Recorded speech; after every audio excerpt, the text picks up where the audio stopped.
Views are absolutely rooted in misogyny. How is that not prejudice and discriminative? You smell like microaggression. What's a woke YouTuber to do when they don't have any arguments and they're too afraid to debate you? Just cry racism and sexism, of course.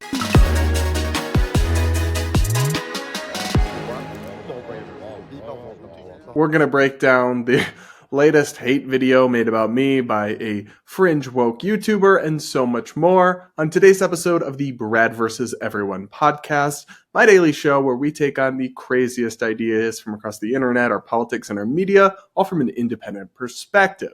And guys, as you can probably tell, I'm still on the road. I'm headed home real soon from my vacation in sunny California. It's been really nice out here in San Diego and then out in Joshua Tree.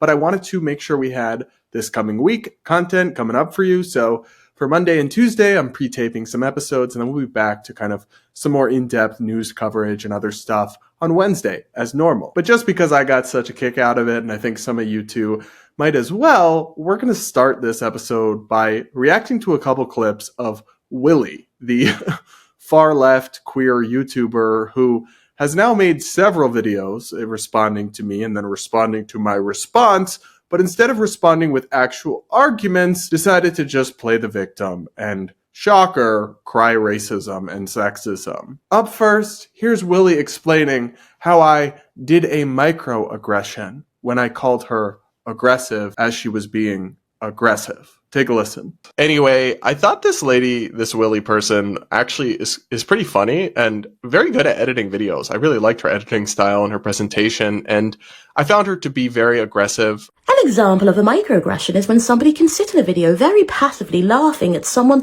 bullying other people and just think it's funny content, but when somebody else does the exact same thing and look like me, it's aggressive. So Ariel smells like transphobia and you smell like microaggression. So, newsflash, nobody was racist to you. You're not a victim. Microaggressions aren't even a real concept. They're made up woke gobbledygook. And I called you aggressive because you were being aggressive. In the opening 15 seconds of your video about us, you said my friend stinks, and then made many personal and appearance-based insults. That's aggression, and it's an aggressive way to open up a video. And newsflash, if somebody calls you aggressive when you're being aggressive, that's not racism. That's fact shaming. And it's gross to weaponize accusations of racism. And this is the problem that woke people have done for a long time. Left-wing YouTuber types, but also media, politicians, actors, everyone. They've overused these accusations. So actual examples of racism are really horrible, but nobody takes these claims seriously because they constantly throw them around like candy on Halloween, and in the process actually belittle minorities. The entire concept of a microaggression is ridiculous. It suggests that minor verbal tics are somehow harmful to people of color or other members of marginalized groups, as if they are emotionally stunted and fragile rather than fully formed adults with thick skin who don't take everything personally and constantly play the victim. So congrats on that one. You played yourself. Nobody's feeling bad for you. And if you don't want to be called aggressive, stop being aggressive. That might help. Now we're going to react to the part where she also called me sexist, because apparently I'm just every form of bigot under the sun after this. You don't want to end up like these fat positivity influencers. Just because I'm fat, that doesn't invalidate the things that I say. She died. You ready to get supersized? She died too. Today I've got the big Fruit Loop. He's dead. Join me on my Fat Positive radio show, Which didn't last long because she died. Maintaining a healthy weight, keeping your energy levels up, and feeling better in your body is so important. And that's why I'm happy to share today's sponsor, Lumen. All you have to do is breathe into your Lumen first thing in the morning, and you'll know what's going on with your metabolism, whether you're burning mostly fats or carbs. Then Lumen gives you a personalized nutrition plan for that day based on your measurements. You can also breathe into it before and after workouts and meals, so you know exactly what's going on in your body in real time. And Lumen will give you tips to keep you on top of your health game. So if you want to take the next step in improving your health, go to lumen.me/Brad to get 20% off your Lumen. That is LUMEN.me/BRAD for 20% off your purchase. Thanks to Lumen for sponsoring this episode. And now back to today's show. All right, now let's take a look at the bit where Willie called me sexist. So to summarize, you absolutely do think that men can be feminine and gender non-conforming as long as they are not trans. Why? If a cis man can be gender non-conforming and feminine, then why can't a trans man? A trans man, by your definition, is a biological woman who feels like a man. So why have you personally projected your own misogynistic views on what it means to be a man? So in order for a trans man to be a man, they must be masculine? But cis men can be whatever they want? Your views are absolutely rooted in misogyny. Because you literally default to this idea in your head, and I know you do, that if someone discovers that they are in fact a trans man, that they must be discovering that they are a masculine trans man, as opposed to just a man who comes in many ways, which you have just stated yourself, sometimes can be sassy. Wear makeup or be feminine. But not for trans men. How is that not prejudice and discriminative? So that's right, guys. I'm sexist because I don't think it makes sense for a trans man who's born biologically female, who's supposed to have gender dysphoria and be uncomfortable with their birth sex, to be feminine. Therefore, I think men can't be feminine. No, I think it doesn't make sense for trans men to want to be feminine and be comfortable in their femininity, because then why are they trans? And then at that point, what is a man?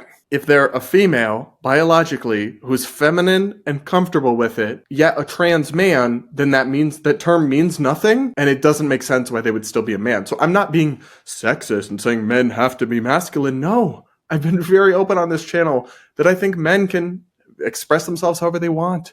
I think these are, boys don't cry, boys don't wear makeup, all this stuff I think is kind of silly and yes, sexist, but it's not sexist to point out the incoherency of some of these ideas in the LGBTQ community, like the idea of femme-presenting trans men. And just because you're offended does not mean you are correct. Invoking baseless accusations of bigotry isn't an argument, and again, only waters down and discredits actual criticisms and actual bigotry, which does hurt people. Now, my favorite part was when Willie, who clearly dug through hours and hours of my content to do this video, like owning me or whatever, responding to my response, was when Willie said, when I pointed out how hateful Willie's video was, because it really was, like she was very nasty towards Ariel in particular. She dug up all these clips of me being nasty. Here are those clips. And Willie, one of the two, made a video about us that was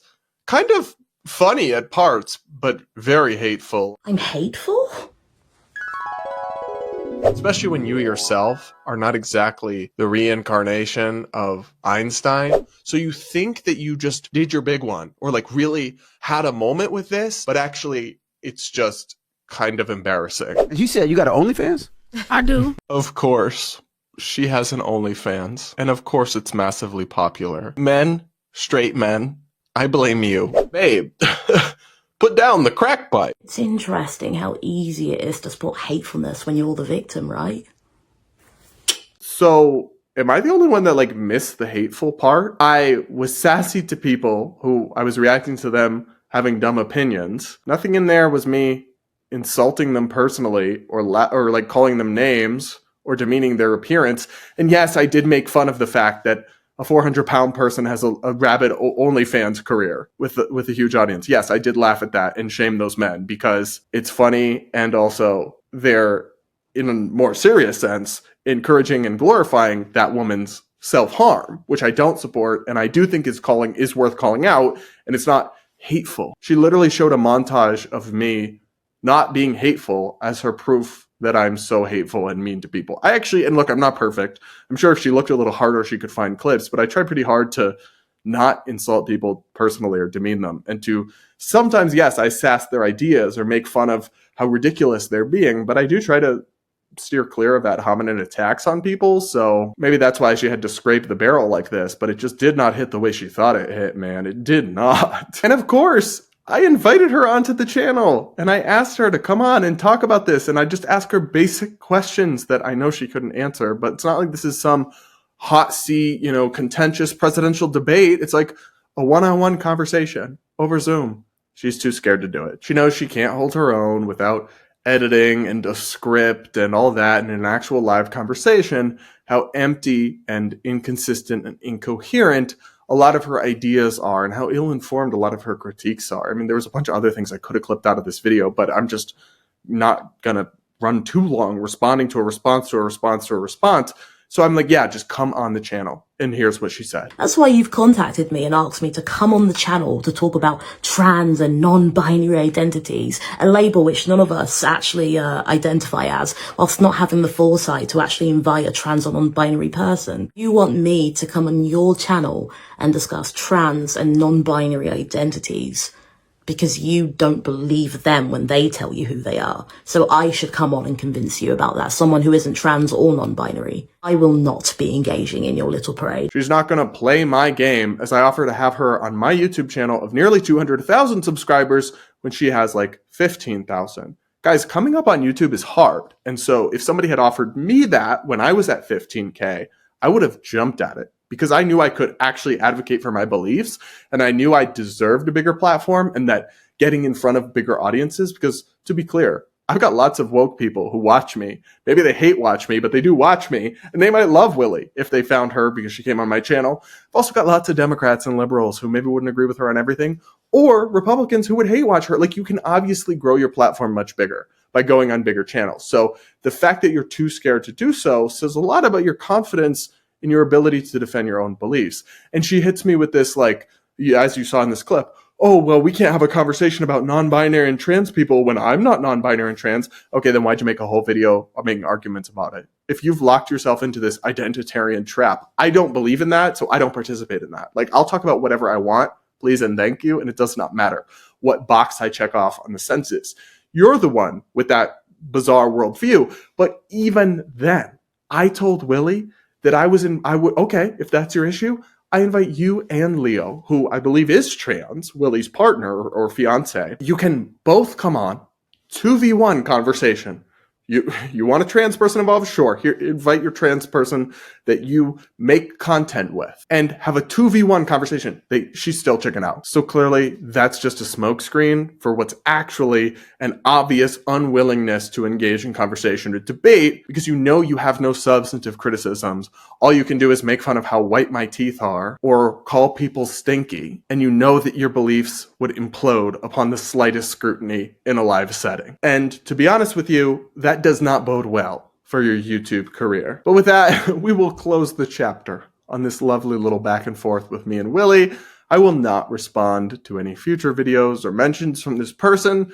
My invitation to come on the channel does still stand, but until she's willing to engage in that conversation and actually maybe have some scrutiny placed on her ideas, I'm not particularly interested in anything she has to say. But what do you guys think? Do let me know in the comments. Please, again, do not go on her channel and insult her. Do not leave any belittling remarks. Just talk about her ideas or her criticisms. Keep it chill, but do let me know what you think in the comments. Do hit that like button and do subscribe if you haven't yet. Okay, now we'll wrap up today's show with some quick hits, some crazy stories. I keep seeing them come in while I'm on my phone scrolling, in the car or whatever during my vacation, and I want to react to them so bad, and finally I'll get to do a couple. Up first, this woke major is actually beyond parody. Take a listen. I'm a scout. I use they, them pronouns. As soon as I heard the they, them pronouns, I knew it was going to be a doozy. And I'm an interdisciplinary major at UBC. I'm in my last semester. My primary thematic focus is decolonizing academia and public knowledge systems. That's a major? I guess I've been living under a rock because I had no idea that knowledge systems had been colonized. By who? By woke people? Yeah, actually that sounds about right, but something tells me that's not what this person has in mind. And my secondary thematic focus is biocultural and linguistic futurity. Ah, yes. Biocultural and linguistic futurity. I hear they're hiring in that industry. For those who don't know what that means, can you give us a quick rundown? Yeah, basically what I focus on is the promises that the institution has made and also the emergence of indigenous ways of knowing and being across the disciplines. And I feature in a lot of stuff like language revitalization, or the emergent vitality of languages rather, and just kind of a bunch of stuff. I've taken courses in over 20 departments, so.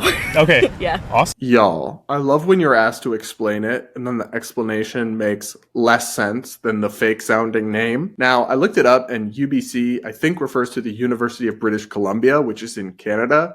So as an American taxpayer, I don't think I'm directly funding this, but if I was a Canadian taxpayer, I would be not so thrilled to be funding absolutely useless degrees. Of course, I believe in freedom. You should be able to study silly stuff to your heart's content, but not on taxpayer dime. And rest assured, we have people all across the United States studying similarly fake and made up imaginary things with little to no practical, use in the actual world or the workplace. And I don't think it should be illegal for them to do that. But the fact that we are forced to routinely fund with our tax dollars these kinds of departments and degrees is absurd and is outrageous. If they thems want to have a forever adolescence studying made up things, that is, I guess, their right. But just fund it yourself and then don't complain if you have trouble finding a job. Don't complain because you played yourself. Up next, this elected Democrat just hit a toxic new low. Here's what Tim Walz had to say about Tesla. Saying on my phone, I don't know, some of you know this on the iPhone, they've got that little stock app. I added Tesla to it to give me a little boost during the day. 225 and dropping. So maybe I'm crazy, but I kind of feel like American politicians, even if they disagree with the politics of the company's owner, shouldn't actively root against American companies, especially not ones that employ thousands and thousands of people, probably many people in his state of Minnesota, and that so many thousands of people have in their retirement accounts and their investments Tesla stock, including the state of Minnesota's retirement fund for employees. So you're cheering on financial harm happening not just to your fellow citizens, but the own employees of your state government and residents of your states. All because partisanship has broken your brain. Great job, Tim. Great job. Up next, this Democrat says Trump is bringing back Jim Crow. That's right. Take a listen to what Congressman Jim Clyburn had to say on TV. This is the establishment of Jim Crow 2.0. I said that before we ever had the election, and it's coming true.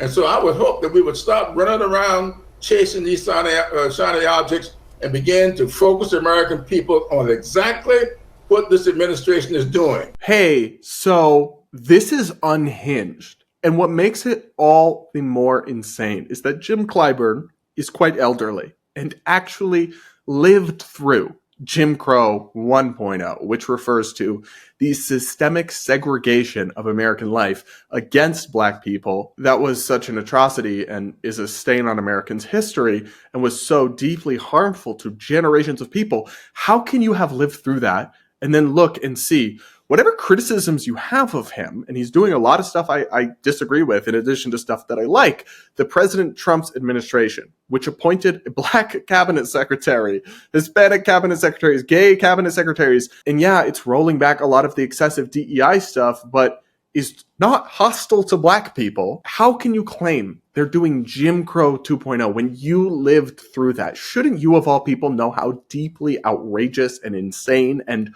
offensive that is to the people who survived it? I think this guy, Jim Clyburn, he must just have partisanship in politics have corroded him so much that he's willing to say this outrageous thing because he lived through it. So he has to know how absurd that is, to compare the time when we literally had a segregated America with Black and white drinking fountains and restaurants and public life that people of certain skin tones couldn't go to, comparing that to now. Because what? They're cutting DEI programs inside the federal government because the Department of Defense is no longer celebrating Black History Month. It's just outrageous. And I honestly don't understand how somebody who lived through it can make that kind of outrageous comparison. I just don't. But he should be really embarrassed to have done that. All right, guys, I'm going to leave it there for today's episode. Thanks again to Lumen for sponsoring. We'll be back tomorrow and then back with our normal programming on Wednesday. Do make sure you're subscribed if you aren't yet. Do hit that like button before you go. Do comment with your thoughts, and we'll talk again real soon.